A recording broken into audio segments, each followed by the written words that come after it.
வணக்கங்க. கனவா மீன் கிரேவி எப்படி செய்யறதுன்னு பாப்போமா? கனவா மீனை மஞ்சப்பொடி போட்டு நல்லா ராஸ்மல் இல்லாம கிளீன் பண்ணி வச்சாச்சு.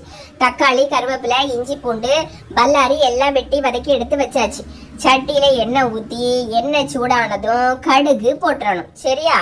தேங்காய் தான் ஊத்தணும், அதுதான் நல்ல மணமா இருக்கும். தேங்காய் ஊத்தி கடுகு பொரிஞ்சதும் அது கூட இந்த சோம்பு, பட்டை, லவங்கம் இதெல்லாம் உண்டுல, அந்த இறைச்சி மசாலா எல்லாம் கொஞ்சம் போட்டு அதை போட்டு கொஞ்சம் தாளிச்சுக்கோங்க. கூடவே வெட்டி வச்ச பல்லாரியும் போட்டு வதக்குன்னு கொஞ்சம் வதக்கிடுங்க. சரி, அதுக்கு மேலே இஞ்சி பூண்டு தட்டி தான் வைக்கணும்.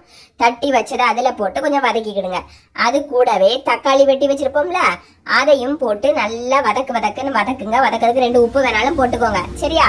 அது கூட 2 மஞ்சப்பொடி போட்டாச்சா. இனி பொடி வகைகள் தான் நம்ம சேர்க்க போகிறோம்.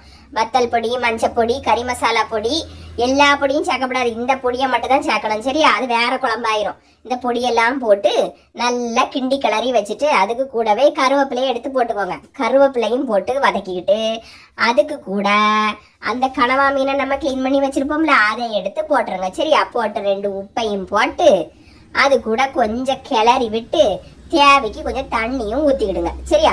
தண்ணி ஊற்றி அது அந்த ரா ஸ்மெல் போறது வர கொஞ்சம் கொதிக்க விடணும். மூடி வச்சுக்கிட்டு கொஞ்சம் அந்த பக்கம் போயிட்டு வாங்க. ஒரேடியா போயிடப்படாது, பிறகு வத்தி நாசமா போயிடும். சரியா? அப்பப்ப வந்து கொஞ்சம் எட்டி எடுத்து பார்த்துக்கணும். உப்பெல்லாம் சரியா இருக்கான்னு பார்த்துக்கிடுங்க. சரியா? நல்லா கொதிக்க விடுங்க.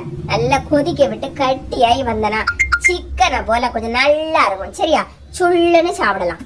எல்லாரும் வாங்கி வச்சு பாருங்க, நல்லா இருக்கும். பாரேன்.